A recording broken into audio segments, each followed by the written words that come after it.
I'm Don Abernathy, and we're on the Gearheads and Gasoline podcast. Here we go. But it's been pushing me out of that comfort zone to where I'll take a video. As I told somebody the other day, the worst thing that can happen is I look like a fool, and I've looked like a fool in my life before for much less of a good reason. So I'm not bashful, I'm not shy. I just get out there and try it. You know what? That's Some just things it. have been good. You don't look like a fool, man. You look relatable. That's a difference. Everybody wants national television quality. No, man, that's not it. Look like a fool. I look like a fool all the time. You look relatable. You look natural. Welcome to the Gearheads and Gasoline podcast, where we dive into the high-octane world of market-leading shop owners, shop employees, and automotive enthusiasts from the aftermarket, restoration, performance, and racing industries. So strap in as we take you on an awesome journey with our guests as they share their real-life stories, lessons learned, business advice, and unfiltered insights to help you beat the school of hard knocks. Gearheads and Gasoline, fueling your success. Hello, everyone. This is Barry Alt with Motorhead Digital, and you're listening to the Gearheads and Gasoline podcast. My guest co-host this week is Eddy Cebrco from Automotive Direct. What's And up, our everybody? guest today is Jay Pruitt from Trucks USA. Welcome, Jay. Jay, Morning. What's up, Eddie? how are you, buddy? Man, if I was any better, I'd be twins, and you can't handle two of me. Oh, geez. One Jay's enough, man. Maximum lifetime dosage. All right, Jay, we open this podcast with a real quick question. What is your drink of choice? Why, Eddie, of course it's Dasani, one of Dude, America's best waters, man. I am so insulted. Jay, Barry, I can't put up with this. I really can't. We Hey. discussed a professional podcast, and this is what you bring? He didn't warn me. We might have to have Amanda cut that out. Right here, buddy. See that? Best water on the planet. On the fridge, on tap, ready to go. Amanda, edit that out. Horrible. Horrible choice. That's how we're starting the podcast, Jay? I'm just Oh, a gift boy. that keeps on giving, man. Ugh. Well, yeah. You know what? You can invite your guests, but you can't guarantee what they're going to do on the podcast, right? So, All right, next time I'm on, I'm going to send Zephyr Hills to whoever's the guest is. We're off to a bad start. Let's All see if we right. can salvage this podcast. well, It's you'll know in contraband in advance. South Carolina.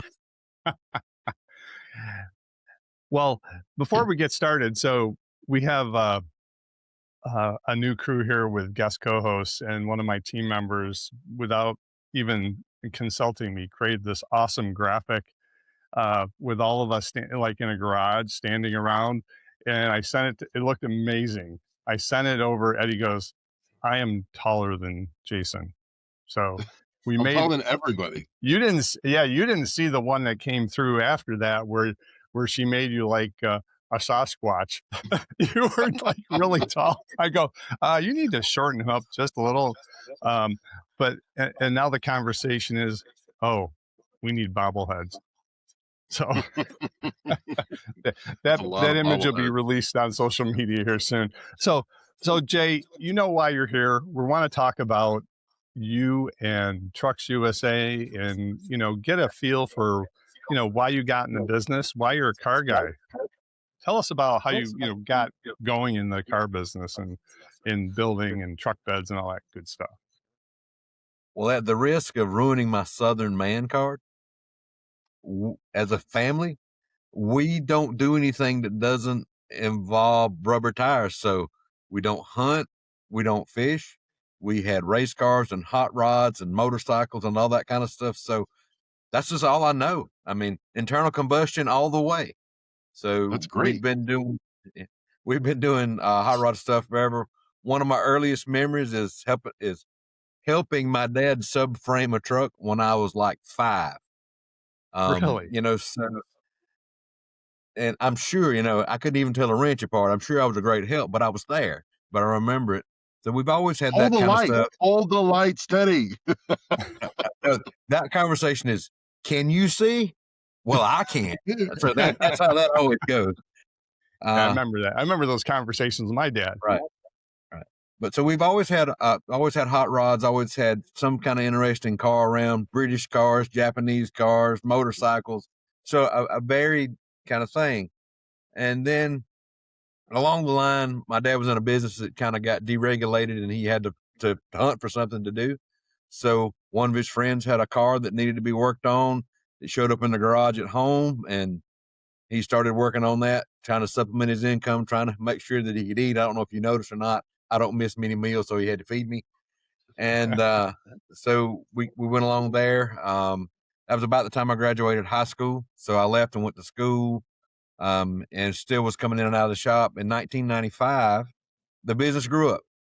It became a real business license, first location away from home. And he started working. I had left one school, went over to a technical school. I got a associate's degree in automotive technology. So what that means is they taught me not to be afraid to take anything apart. They didn't really teach me how to work on hot rods, if you will. But they taught me some diagnostic skills, some electrical stuff, and things I didn't know. I know how that works because I did that. I went to high school. We took auto shop during high school, and we didn't work on hot rods, right? But we knew how to take stuff apart. So you'll appreciate this. In high school, I took a marketing class. We actually had a marketing class there. So marketing and debate. Yeah. And then I was a member of DECA. So we did national competitions with DECA and all that kind of stuff. So I didn't do any of that. I'm going back. Yeah. And says the marketing guy. Right. And then so I went to work at a dealership, did that for a while. And then me and the general manager had a great disagreement on my value. And I showed her why my toolbox had wheels on the bottom. Left and went to work with my dad. We really didn't write it down. We think it was in 95, but could have been 96. Okay. And I've been with him ever since. No, it was later than 97. And I've been there ever since. So never had a real job. Hot rod shop before? Yeah, it was just a hot rod shop. Yeah. We grew that from just kind of mechanical into a full service shop. We could do anything but paint or sew. We never did finish paint work because we never had the facility really for it. And I sew horribly. I mean, horribly. I can't sew a straight line. So we did everything else. Then in 2000 or so, things were going well. We kind of looked at maybe expanding because there's only so much multiplication you can make with your own hands working on cars. I mean, you just, you like to think you could get in there and you can turn 8 hours a day on that car, but realistically, you just never do. You always have something pulling you off, always have something, always have some rework. And we looked for a chance to invest in something else. And one of our friends wanted to sell his business, and he had a business where he sold street rod parts. And he also had a bolt business, and he had this truck business. And kind of put together a deal. My dad, John, went down to talk to him in Florida. And the numbers just never quite gelled up. So he said, well, maybe I might would sell the truck business. And now I've always been a pickup truck guy, so it's not that strange for me. And the pickup truck business, the truck bed business, it happened. It came to South Carolina kind of mid to late 2001. We really got started there, and we moved into this facility at about the same time we bought the truck business.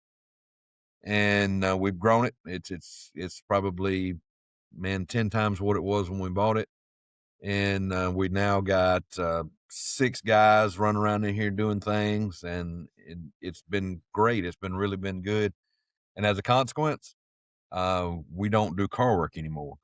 I've got one behind me here that's a personal vehicle, and I don't take any car work on anymore. And that's only been since really, maybe 2020, 2021 was probably the last car that I took in here. Okay. And yeah, but that's awesome though, man. That means that part of the business is growing and growing. Oh yeah. So Jay, you went from building hot rods to manufacturing, and I understand that we talked about your team the other day when we were chatting about the podcast. And what's the average your team? I'm the outlier. I will be 52 this year, and I am at least 10 years younger than everybody here and 20 years younger than some of them. So we got a bunch of old crotchety guys in here sometimes. That's got to be fun working with a bunch of old crotchety guys. Because I'm a Well, crotchety guy I'm myself. crotchety one. I'm the crotchetiest one of them all. So, Are you really? oh yeah, I'm a curmudgeon, man. So if anybody, young people listening to this podcast,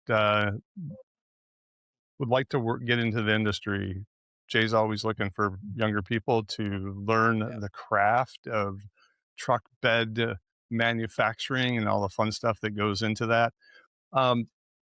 Jay, when you started, you took and you were just selling to distributors and things like that, right? You just had, you weren't selling retail or anything like that, right? All right. When we first got it, it had a very few retail customers and one pretty good sized wholesale customer. And we grew that, and we grew that through travel, talking to people, being out, going through that kind of process. And I'd have to look at the paperwork to see how many dealers we have, but we have a number of dealers and we have a number of big dealers. And that's really the bread and butter. Right. We've expanded into retail to our customers, and we're looking to grow that through our website presence, through me traveling and doing shows and that kind of stuff, because we always would like to have another avenue to explore. How has that changed how you run your business? I think the biggest thing that I saw is that you're going to shows. You have a whole show schedule all year long that you go to. You're getting new partners like AMD. We're looking at putting some metal on the website here at some point once we get the shipping stuff figured out. But how's that changed a lot of things because you're going out in front of the public, the consumer? So it's different. We've done a bunch of travel. I've been east, west, north, south, all over the place. But now I have a presence there. I have a booth. I'm branded. I have the tents to do all these kind of things, and I have a home base where people can come see me. People are starting to recognize me, and not just industry partners, just the regular guy off the street. Hey, you're the truck bed guy. Oh, So really? we're starting to see that, yeah, and that's good. We spent a lot of time not developing that, so it's nice to see it pick up. And we're changing where we go. The former model that we used was we did a bunch of swap meet stuff, where we went and walked around and saw people and done that. And I don't know if you've been to any of the big swap meets lately. They're just not quite what they used to be. It really is different. And so we had to take a look at, okay, is it really worth me getting on an airplane, flying to Portland, Oregon, walking around the Portland swap meet and seeing those guys? And the answer is while it was a great time and I got to see some interesting things, because when you go to a different part of the country, man, the junk is different and it's great. I mean, you just got different things, and I love that. But the partnerships, we weren't getting them. We weren't turning those into really money, if you will. I mean, I hate to sound mercenary. So we're having to look at doing it differently. And today's market is just different. So it's now more social media, which I had never done before. It's now content partners. It's now marketing to different people. And it's been a real shift in my focus, realizing that it's important to talk to, the guy that's going to buy one or two sets versus trying to focus on, we know a guy that's going to buy 100 sets. And so it's been good. And I don't know if y'all notice this or not, I like to run my mouth. So it's fun to talk to people. Oh yeah. Eddy will tell you, the events. Eddy, how many events does AMD do a year? I think They cut us back this year, so we're doing 32. I was going to say, that seems like less than last year. I think y'all did like 70 last year, didn't you? It was it seemed 71, like you were but everywhere. who's counting? Yeah. You were everywhere. But they do that because it gets out in front of their customers and partners, and there's a lot of opportunities. I know AMD's doing content at every event, even on the way to events, right? And Jay's been working with us for quite a few years now, and we've learned that he can do video and he can get on camera and talk it up and like he's a pro, man. I'm impressed. Who's a pro? Jay, I mean. I said Eddie. We know Eddie's a pro. We don't have to. Oh, no, I'm not. Hey guys, you're watching the Gearheads and Gasoline podcast. I'm Jason with AMD. Check this out.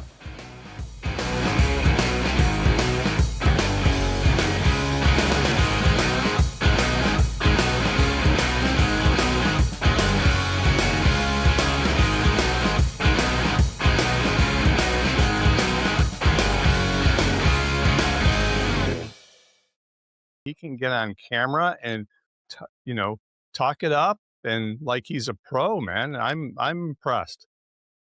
Who's a pro? Jay, I mean. I said Eddie. We know Eddie's a pro. We don't have to. Oh, no, I'm not. That's what I'm saying. You messed up. He's not me. Yeah, it's early. Jay was so Jay was just on Robbie's show the other day. There's a little clip released, and they were installing a bed, some bedwood and strips and stuff. They put a whole bed in the truck. What is it, C20 he's got over there? K20, man, 4-wheel drive. Oh, it's a vintage 4-wheel drive, and it just here's a promo bump for Robbie. They're giving that thing away. So if you hadn't got in on that, I think you still may have time, but maybe not after this gets posted. But yeah, probably not. But anyways, I was texting Jay. I says, "Were you on a Motor Trend show in the past? Because he did great, he killed it." I'm just me, man. That's the best thing, dude, is just to let it flow. Pretend like you're talking to a couple of friends. Hey, look, it's Eddie. Welcome back. Glad you can make it. Back from his sabbatical. Our dear friend Eddie is currently adding value to our podcast. All right. We were just talking, Eddie, in your brief I was break. just sitting here. I didn't hit a button. I didn't do anything. I don't know what happened. Yeah, suddenly I'm like, Eddie's not moving. That's not a good thing. No, Jay and Barry stopped moving. I'm like, what are you guys doing? Why are you guys not moving? This is very weird. Oh, man. So we were just, Jay's going, I might have to just come to Columbus and do this in person. It's a good kind of show. That'd be great, Jay. That'd be awesome. Because I'm really thinking about coming. I mean, it's only 9 hours from here, so you could leave on Thursday night, get most of the way, come in Friday morning, spend Friday, part of Saturday, and get back home. So it's insane, dude. It's going to be a good time. We're super excited. So what were we talking about? The benefits of going out there to events. We were talking about Robbie's show, had some technical difficulties here. So, Eddie, I guess Jay's been going to more events and things like that. He's getting, seeing people are going, he's the truck guy. What's your recommendation for him when he's at events, things that, and people listening to this podcast, how they need to think about events other than, oh, I have to spend money on a booth and blah, blah, blah? Well, I mean, it's getting out is getting out. Unfortunately, the investment has to be there. But if, the booth is a little much or not in the scope or whatever, it's just the social media aspect of the content.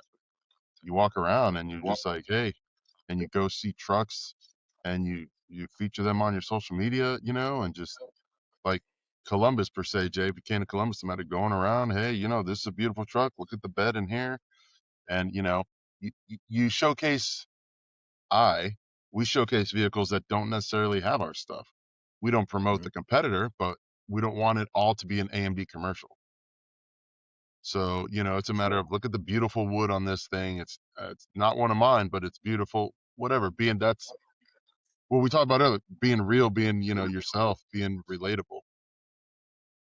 I don't know if that makes sense. I don't know if I answered the question or not, but that's what. No, I think, yeah, with the way social media is these days, you want to be natural, right? And Yeah. you want to definitely not use it to um, turn it into a big commercial, right? Have conversations with people, learn about their trucks, learn about what they're doing.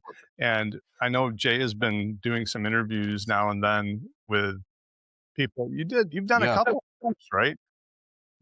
Yeah. In your booth, which is great. That's exactly it. That's exactly how to do it, man. I mean, I haven't been invited for any of those, but I've seen them. And Well, just because every time I see you at a show, your feet's on fire, back and forth. You never slow down. I wish my belly So would reflect that. Man, it's it's not about the steps, man. It's about the input. I'm just saying. yeah. So we want to talk about that even more, the social media part of it and the marketing part of it. Jay, what have you seen from, you went from having no social media hardly at all to posting 2 to 3 times a week, interviewing people at shows. Actually, we just did a whole series of you being interviewed by Grace, talking about different aspects of what people need to think about when they're going to buy a truck bed or parts. How has that affected your business and your exposure? First off, just recognition, and getting people that have known me go, I didn't know you did that. And you're like, why? I've been doing it 20 years. I'm sure we've talked about it, but no. Seeing just great questions come in from people, being able to solve problems because they know that's what I do. Uh, Hearing just off the wall things people want. I mean, and that's really been good. And mostly it's just visibility. And one of the good things about working with you, Barry and Grace, is um, the social media thing doesn't come naturally to me. It's not something I think about. I don't walk by and go, I should take a picture of that. But in the back of my head, I got Grace going, I need more pictures. I need more content. You need more of this. So in my mind, I'm like, let me take a picture. Let me do this because we all like to keep Grace happy because we don't like it when she's disappointed in us because we didn't take pictures or content or do a video. But it's been pushing me out of that comfort zone to where I'll take a video. As I told somebody the other day, the worst thing that can happen is I look like a fool, and I've looked like a fool in my life before for much less of a good reason. So I'm not bashful, I'm not shy. I just get out there and try it. You know what? That's Some just things it. have been good. You don't look like a fool, man. You look relatable. That's a difference. Everybody wants like, national television quality. No, man, that's not it. Look like a fool. I look like a fool all the time. You look relatable. You look natural.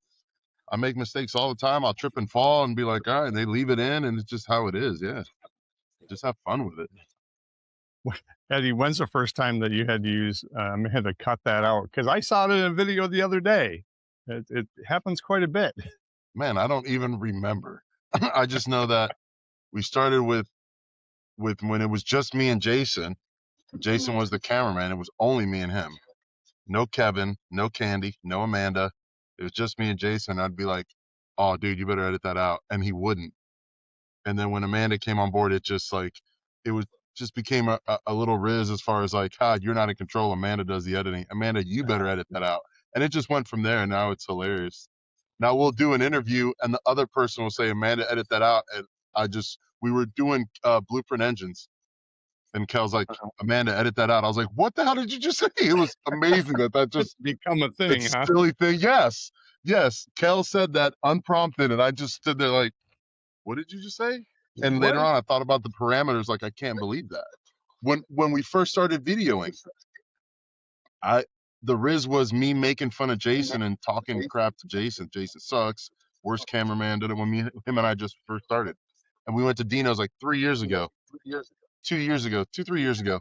And the dude comes up and he goes, hey, I see you on all your YouTube channels, on all your videos. I'm like, thank you very much, man. He goes, hey, you need to take it easy on my boy Jason, dude. He makes you look like a rock star. And I'm like, are you serious? Like, it was crazy that transferred over and to be like a Riz. It was crazy. And the guy was straight up defending Jason to me at Dino's. And I'm like, what? It's a joke, right? He's like, yeah, you're always clowning on, but the videos look great and you're not doing it. He is. I was like, yeah, man, it's just a joke, buddy. Calm down. Like he was joking too, but it was just funny. Like he came at me to defend Jason. It was hilarious.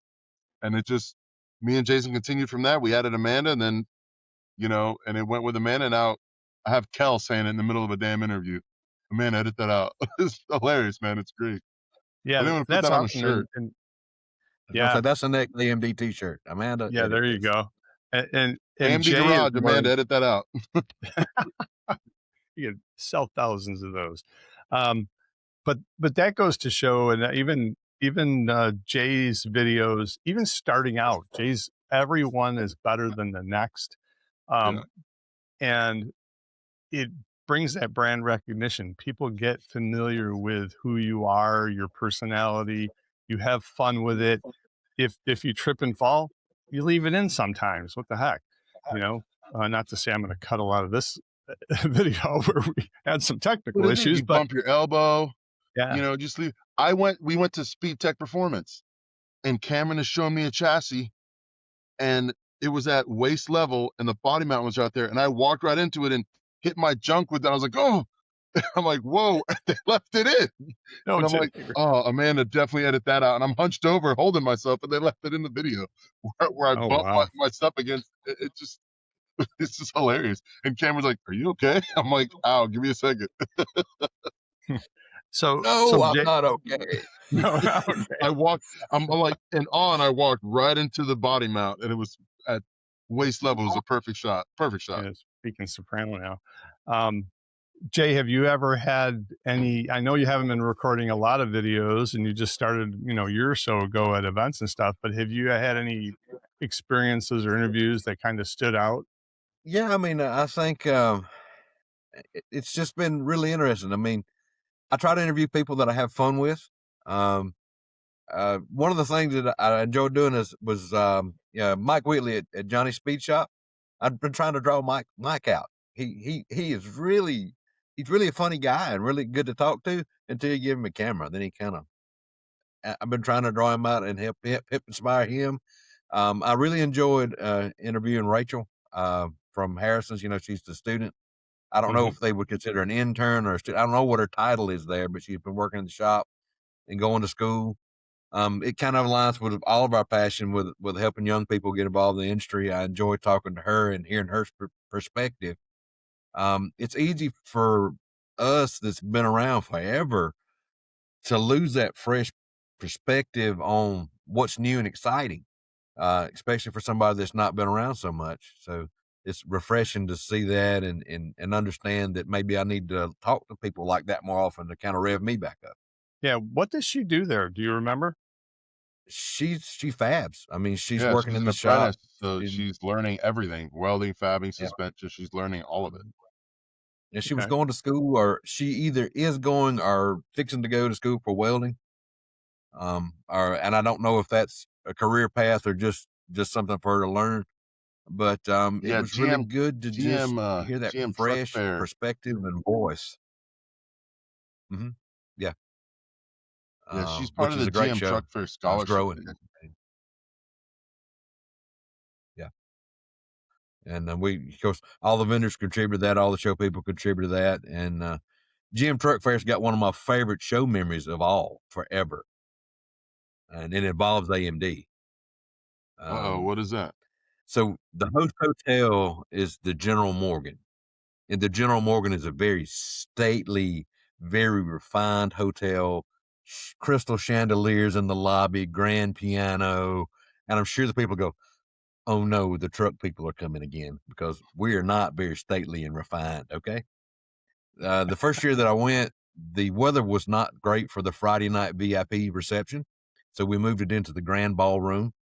So all of us truck people are sitting around, and somehow or another, I ended up buying a cowl induction hood. Okay. Oh yeah. So you got me, who's kind of a chunky guy, and you got Dan K, who is also kind of a chunky guy. And we are carrying a cowl induction hood through the lobby of the General Morgan Hotel under the crystal chandeliers by the grand piano, right out the front door to where I had parked on the street because I was too lazy to move to the back parking lot. and we're loading a cowl induction hood, and and it's just the look of the people as we walk through the lobby holding this black primer cowl induction hood. Of the General I'll never Morgan forget it. Grand Hotel. Yeah. Yeah, Wait, where are we? Yeah, right.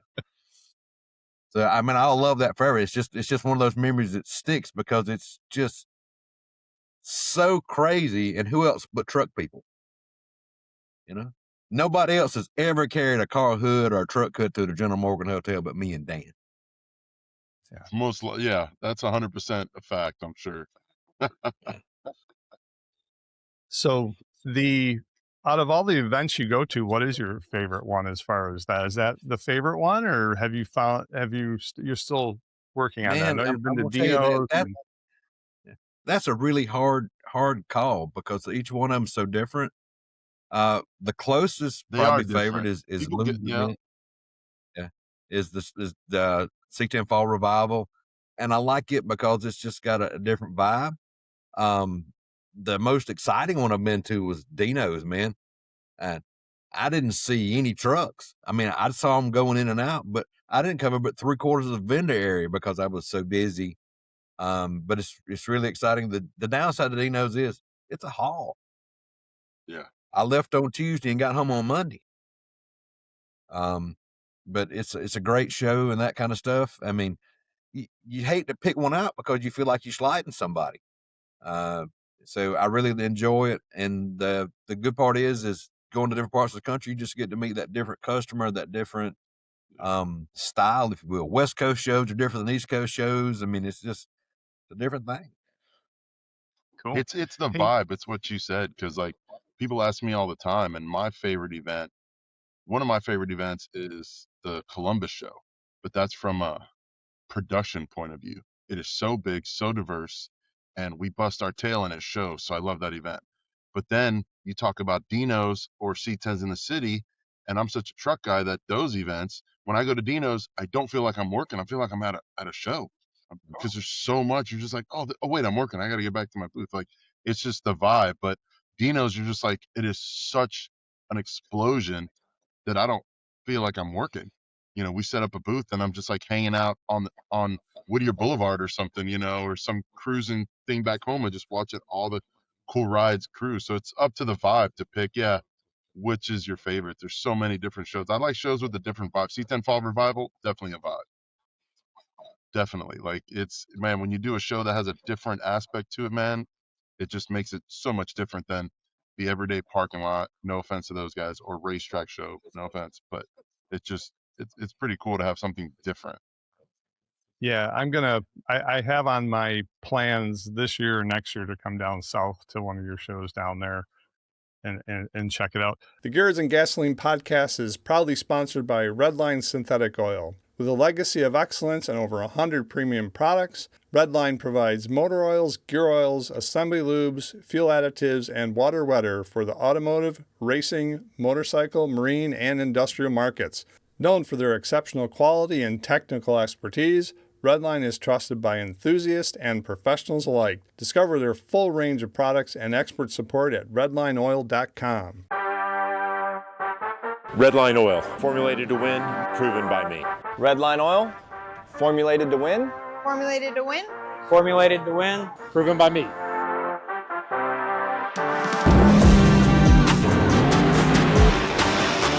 Formulated to win, proven by me. Proven by me. Proven by me. Redline Oil, formulated to win, proven by me. Yeah, I have on my plans this year or next year to come down south to one of your shows down there and check it out. Jay, we talked about the average age of your people working with you. What are you doing, or what are you planning to do in the future to bring more younger people into the manufacturing side to support your business? Tell us about that.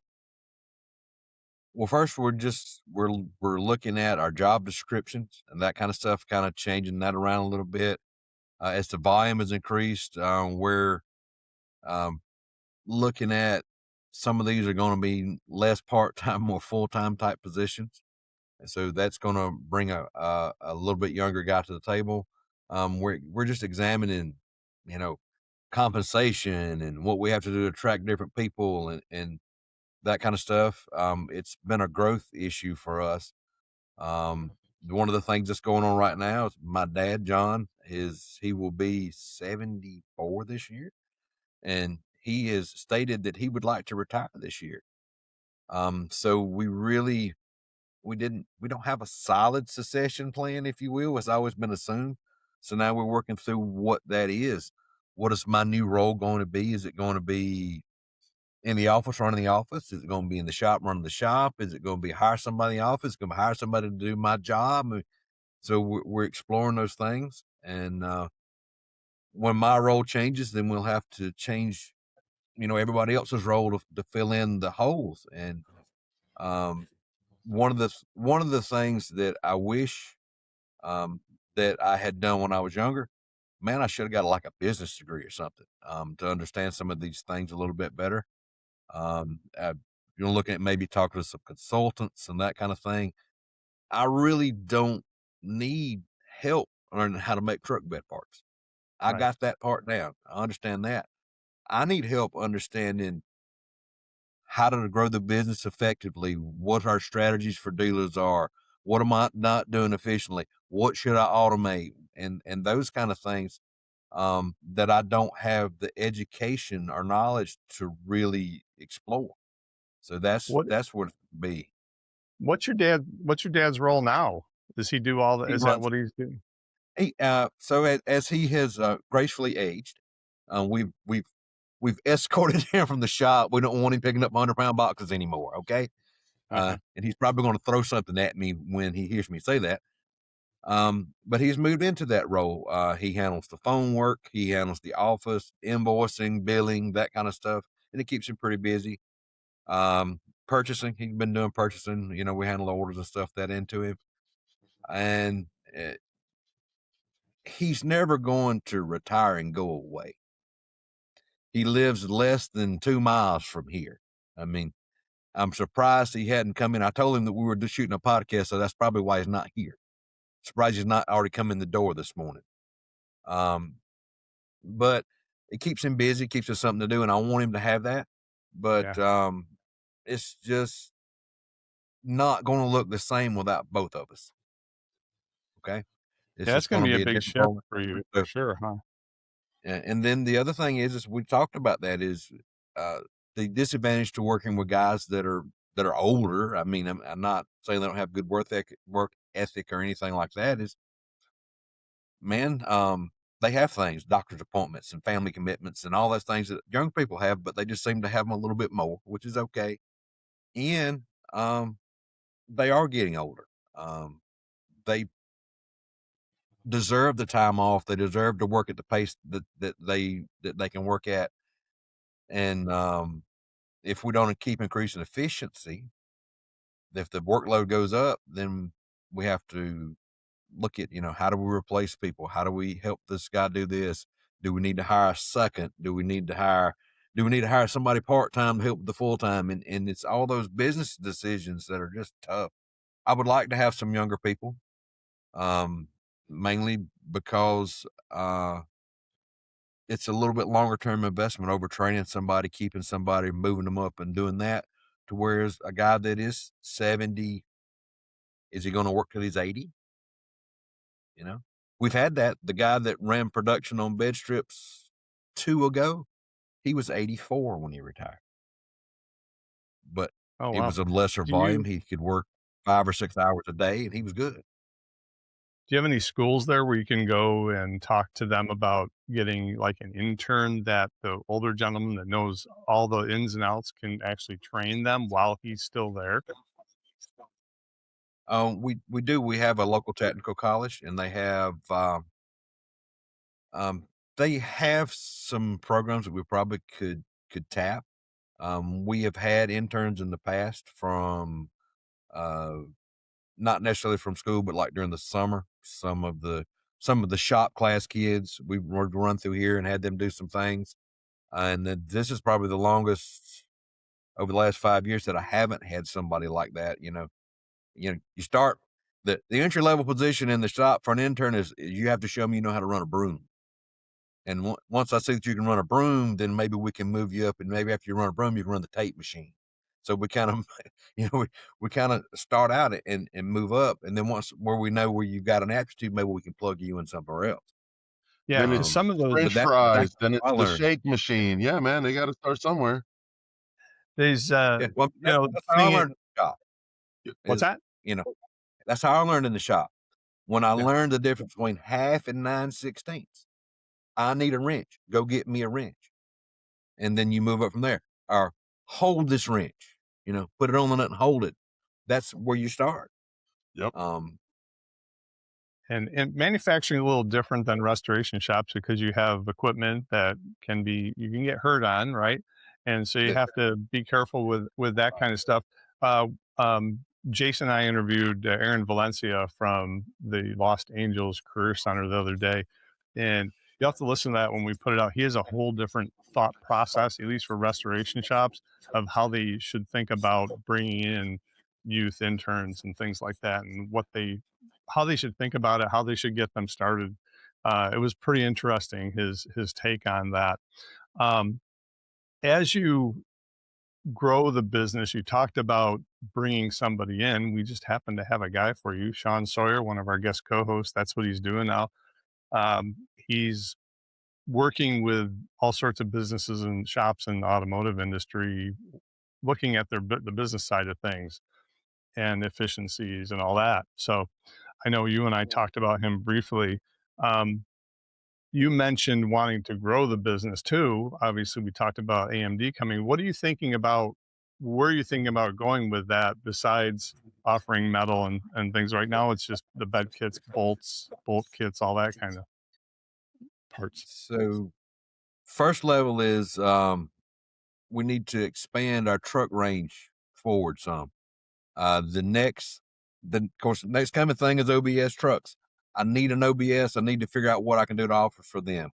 So that's part A.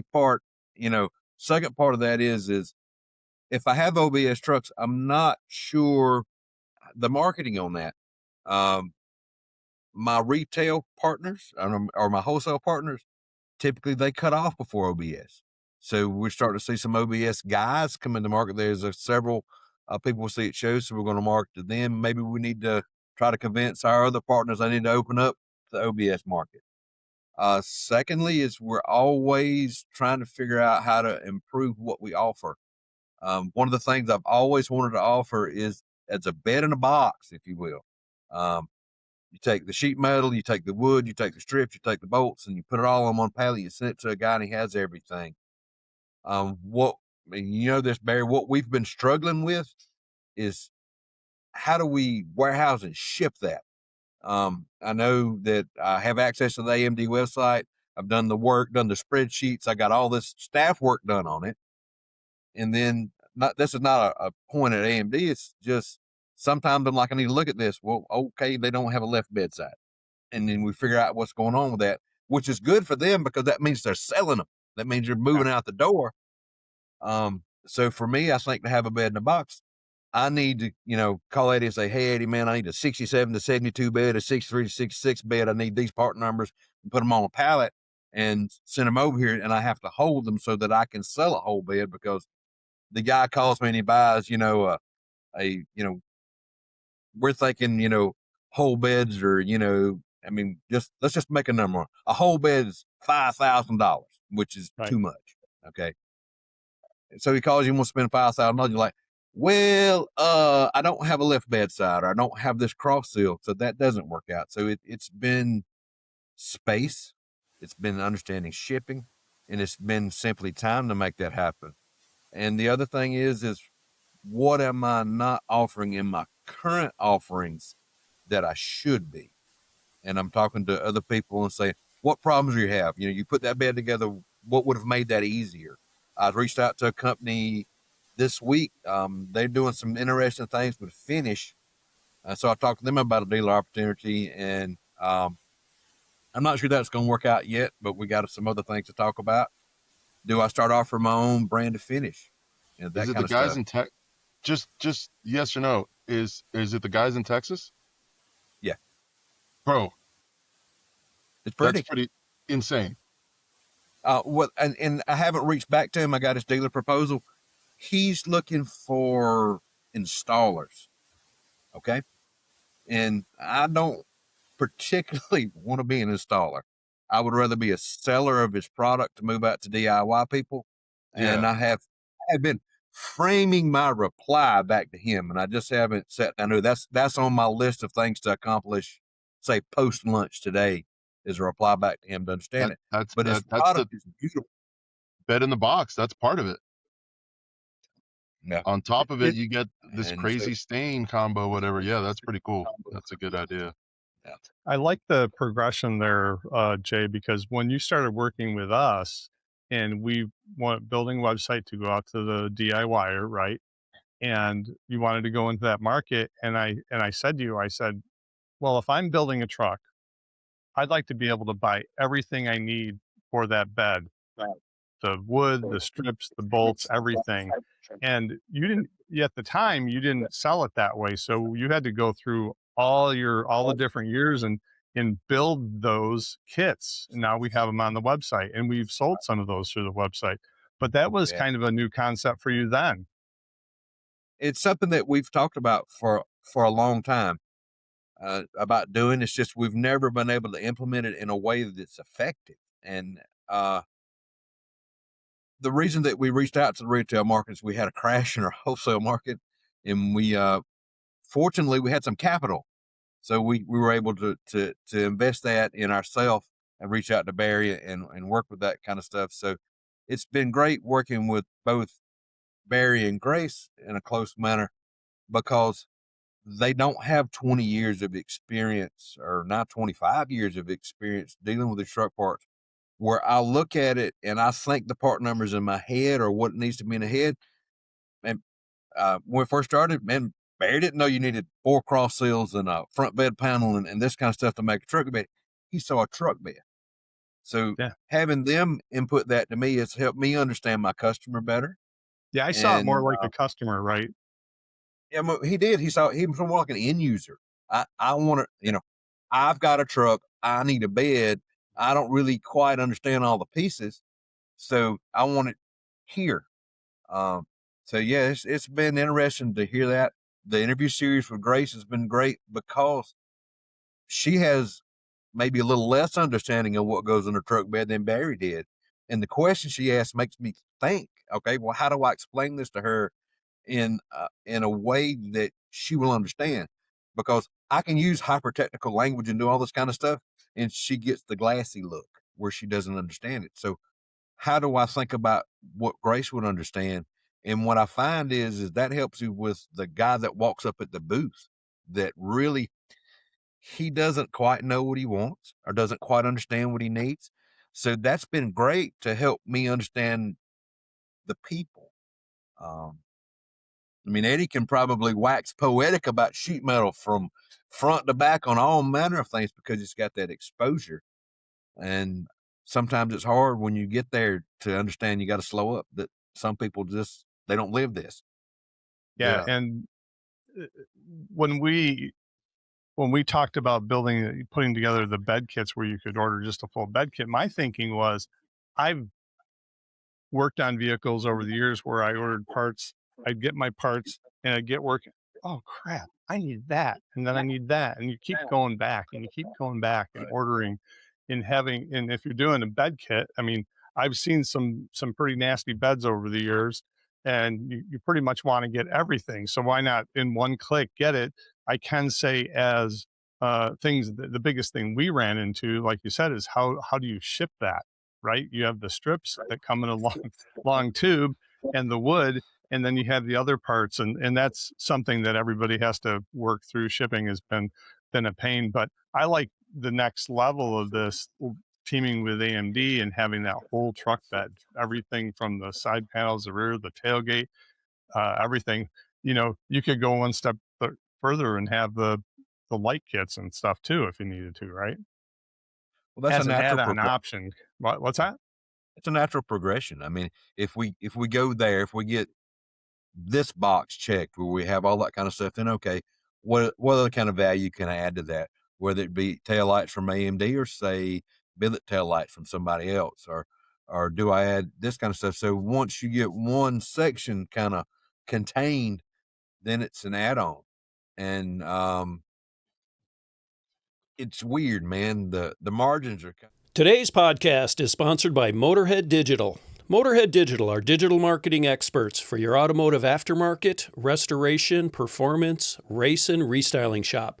They help you supercharge your shop's website, social media, and entire online presence to attract those badass customers you're looking for. Check us out at motorheaddigital.com. This box checked where we have all that kind of stuff, then okay, what other kind of value can I add to that? Whether it be taillights from AMD or say billet taillights from somebody else, or do I add this kind of stuff? So once you get one section kind of contained, then it's an add-on. And it's weird, man. The margins are kind of different. So of course, biggest margins are always on stuff I make, little bit less margins on stuff I buy. But you'll find like when you have add-on stuff like that, like taillights and stuff, the margins are good in that. It makes good money. So that's always a concern. I mean, you have to be careful. You don't want to be super involved and super deep in trying to make something happen that at the end of the day maybe cost you money. So I mean, you have to look at that kind of stuff. Right. Or you might sell one a year. What as far as your people you're talking to out there that are restoring these trucks, what is the kind of age group that you're finding when you're talking? Is it older, 45 to 70, or are you seeing a good range of people restoring these trucks? So we have a pretty interesting range, and it's weird. Okay, so the older guys, which I call older than me, man, they're doing the 50s. All right. So you got the guys kind of my age and a little younger, men, we're kind of doing 60s stuff. And then I talked to young guys and they got squares and OBSs. So covering the different range, I get a lot of different people. And it's been surprising.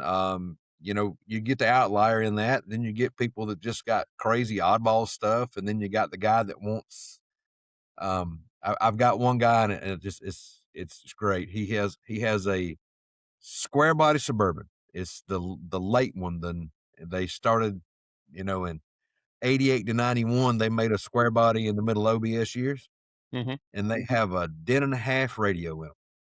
And this guy's convinced that the only reason that I'm not sitting on easy streets because I'm not making the dash bezels for those. So I mean, you get all that kind of stuff. And the problem is they made 11 million square bodies. I mean, I can't even begin to think of how many square body trucks and Suburbans and Blazers and all that stuff they made. Ship them around the world. Right. And of the 11 million they made, maybe 100,000 of them had this 10.5 radio. But this guy's convinced that the reason I'm not rich is I'm not repopping that kind of thing. And so you listen to all these we get that. We're missing the boat because we're not doing a quarter panel for a Valiant. That is the most ridiculous thing I ever heard. And I say that Valiant thing all the time because I just stood there and the guy's like, you don't understand. You guys are missing the boat by not making a quarter panel for a Valiant. I'm like, I've never seen a Valiant in person in my life, bro. And I've been to a million. I don't know what you're talking. And he was convinced that we're not global billionaires because of the quarter panel for a car that they made 60,000 of. That nobody bought. That's nowhere to be found. Yeah. There's two kinds of rare, remember, Eddie? There's rare because they didn't make many, and there's rare because nobody wanted it in the first place. Exactly. So you gotta but my man was convinced we'd be billionaires driving Bentleys and having G6s if we did damn quarter panels for a Valiant.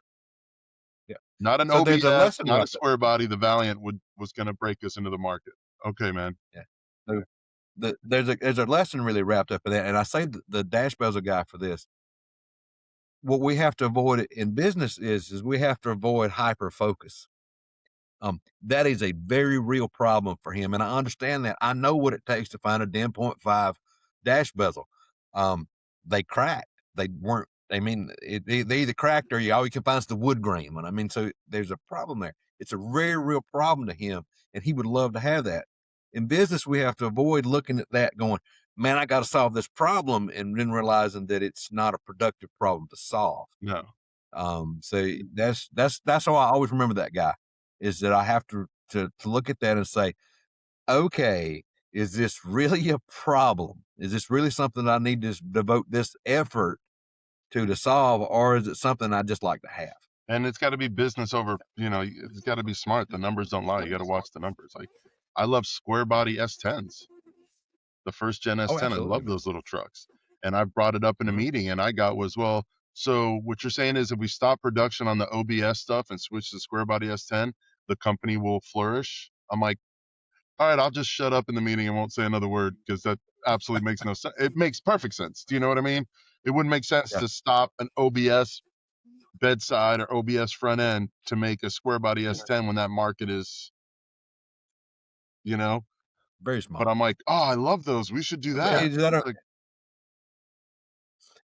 Is that a function of your background? I know you kind of come from that sort of mini trucking, sort of sport compacty kind of background. I mean, so is that sort of this predisposition of what you like? I mean, exactly. And it's got to make sense. What you said a minute ago, it's got to be business, not, like personal. I'm like, hell yeah. And then I was like, oh, never mind. Because business is business, man. So the moral of the story here is, stop and pause, do your homework first. Yes. Understand the market, right? Whether, hey, how many were produced, how many are still on the road kind of thing, right? Are people actually restoring them? Yeah, just because that one guy at a car show was all over you about the Valiant or whatever, doesn't mean he might be the only one on the East Coast, for God's sakes, right? So definitely got to do homework on that. Jay, what do you do in your off time? I understand you're a motorcycle guy. I do. So I ride for a motorcycle ministry. For those you don't know, I'm actually an ordained minister. And we work with motorcycle clubs. I was at a meeting last night, one of our area meetings.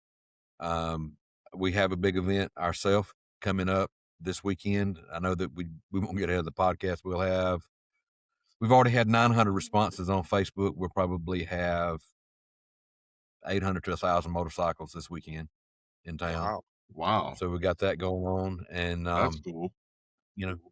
And we meet people wherever they are. We tell them, we teach them that they got a God that loves them, that they have people that love them. We do some work with addiction and other things. We have amazing, just like everywhere in the world, everywhere in America right now, we have a fentanyl problem here locally. So we've been working with that. Unfortunately, we've done some funerals this year already and that kind of stuff. So other than that, man, me and my wife collect mid-century modern furniture. I collect matte-back paperback books. Explain what that is, because you told me once, I can't remember, but they're kind of unique.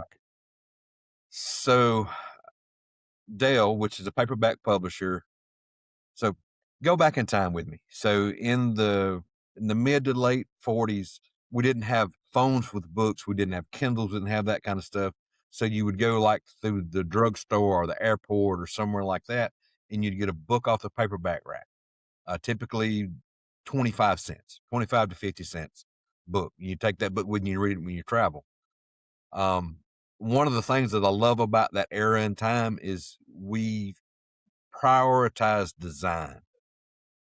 Things were prettier back then. Right now, I think it's design that we really prioritize function. So they're beautiful. They have great covers by great artists and that kind of stuff. So they're a treat to look at. And on the back of each one of them, there is a map that is of some key point in the story. And that is how they were marketed as a Dell map backs there. I don't know, there are like 400 or 500 of them. Oh, and really? I've probably got, at last count, I've got, 200 and some odd. I got a bunch of duplicates and that kind of stuff to sort of through. And I just love the look of them.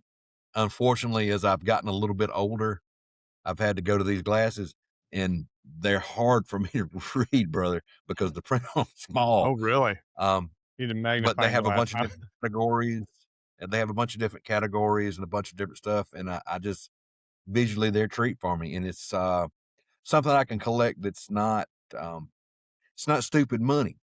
We're not talking about Picasso works here. I mean, $5, $6, $7, $8 yearly on those kind of stuff. I've got some really nice ones that were, $30, $40. And there's some really rare ones that will be much more that I just have never seen. But it's just something to engage my mind in and chase, that I can buy and not feel like I'm mortgaging the house. That's cool, because I never heard of those books before. We actually did a little reel. You did a reel once on your matte backs and everything like that. Jay, I'm going to do a speed round here. Okay. So have 4 questions for you. I don't want you to think really deep into them. Just answer them off the top of your head. Okay? You ready? Sure. What's your favorite driver or team, hot rod, muscle car, or truck? So favorite motorsports driver right now is going to be Junior Motorsports. They're doing some interesting things, and Dale Jr. is never shy about expressing his opinion. Listen to his podcast and stuff. And plus, they just did something interesting. They put Cletus McFarland, who we all love as a YouTube star, into an O'Reilly Series car. And man, it's just blown up. People are either really for it or really against it. And it's been great to see the interplay between it. And it actually makes me want to tune back in and watch a race, something that I haven't done in a while. Nice. Yeah, I haven't watched a full race in a long time, especially since they went to did they get rid of the stages format? And yeah, They're so rid of maybe the stage. You're about the stages, so it's going to be back like it used to be, where you raced for the season. So it's going to be interesting to see how that works out. Yeah, looking forward. I'll have to check that out. Okay, what's your favorite tool in your toolbox? Man, my flex head snap-on ratchet. I seem to use that thing every day. I've had this particular ratchet, man, 30 years. It's been rebuilt Holy 4 or 5 cow. times. And I just love it, man. It just fits my hand. It just makes me, I don't know, something about holding it just makes me happy. So that's a bury me with my flex head ratchet down. Is that in your will, that requirement, right? Gotta be me, All right. Do you have a favorite racetrack, automotive event, or car show? Well, we kind of covered that before. My favorite show, of course, absolutely is Fall Revival, just because of the vibe. Favorite racetrack, man, got to be the Lawrence County Dirt Track right over here, the Darlington of the dirt, if you will. Nice. It's local, that kind of stuff. So yeah, it's a lot of fun over there. Cool. All right. This is one that gets everybody. What's the best advice you've ever received, and from whom? And I've gotten this kind of advice from a couple of different people. Be yourself. I am the best me that I can be. I'm working on me all the time. And the only way I can react to people is to be me. Not to try to put on a fake air, not to try to fit in someplace where I don't fit in, just be me. And that's absolutely the best I can give to every young person out there. Be you. Find yourself and go for it. Yeah, it's harder and harder now with social media and all the videos. People think they have to be someone they're not, right? So that's great advice. Well, thanks, Jay, for joining us. Thanks, everybody, for listening in. Wait, what? Stop. Yeah. Oh, stop. Okay. I got some Eddy. follow-up. Can I do some questions? You can. You've man. been able to ask questions the whole time, man. Go for it. Let's Jay, I got my own questions for you. Number 1, what did Limp Bizkit want you to keep doing? They wanted me to keep rolling, man. Number 2, you interviewed with Grace the other day. Do you know if she's into stretched ears or not? Do you know if she's into that? If she likes guys with that and no hair? All right, let's skip that question. Sorry, Barry. We just Last question. never talked about that one, man. Amanda, edit that out. Last question. This is the important one, Jay. This is going to top the podcast, man. It's very important. This could ruin or make the whole thing. More than the Dasani and the Zephyr Hills. Star Trek or Star Wars? Man, Star Wars. I mean, is there any other answer to that? I mean, come on. I mean, Boom! I look like Chewbacca. I mean, come on. I mean, why would you even think about Star Trek in here? Boom! I mean, now you may close the podcast, Barry. Jay, awesome, buddy. He did he redeem himself from the Dasani? Yes, he did. All right. that may have been a setup. I'm just saying, I may have had prior knowledge on your deep love of Dasani water. You got my burger card somewhere? Hey, man, we share that. I am really not an overly condiment guy on burgers. Although my favorite one's a little strange. You're going to look at me weird when I tell you what it is. It has peanut butter, fried bananas, and bacon on it. Whoa. Okay. And listen to me. Everybody loves that. I'm telling you, try it. It'll change your life. The peanut butter's melted slightly. The bacon is excellent. And the bananas add that perfect little punch. I know Jay, the other we were week you such a good posted roll up, at the end. We were doing so good right posted there up at the something the end. other And week, you got to man. put peanut butter on a burger. Amanda, edit that out for sure. Yeah, you posted up some picture of food the other week. It was plantains and Ground beef. rice and beans, isn't it? Ground Yeah. beef. Plantains. You Yeah. come from a slightly different background than I. So Awesome. Jay, All thank right. you very Peanut much, butter man, on for a coming, dude. We hamburger. appreciate it. Yeah. hey, man, Thanks, it's been Jay. a great time, man. We're gonna all have to get together out on the road and go get a burger somewhere. Absolutely. I'll bring a card for everybody, for all three of you. Looking forward to it. White cheese only. Yes. White cheese only. All right. Thanks, everybody, for joining us. Jay, thanks for joining us. And Eddie, your first time as guest co-host, and many more to come. Jay, tell everybody how they can find you. So you can always get me by email at customer service at classictruckbedparts.com. I'm on Instagram at Classic Truck Bed Parts, and I'm on Facebook at Trucks USA. And you can see me out on the shows. I'll be the ugly guy with glasses and a beard hawking truck bed parts. So look for the great big blue tent with my logo on it. And hey, call me, write me, call me anything but late for supper. But I look forward to seeing every one of you out there on the road somewhere. Awesome. And you forgot one thing. You can also find him on trucksusa.net, built by Motorhead Digital. Yeah. Well, thanks, everybody. Truckbedparts.com, trucksusa.net, they both link together. And we would never want to slight that because there has been a great team of people that's working to make me look good. I just show up, push a few buttons, and get to be the face of it. I would not be near the success I am without all the people in the back. Look at that. Thanks, Jay. Thanks, everybody, for joining us. We're Gearheads and Gasoline. We're feeling your success. We know you don't want to miss an episode, so don't forget to smash that bell so that you get notified of every new episode. Click that like button, leave us a comment, and share with your people. And visit us repeatedly. We love it.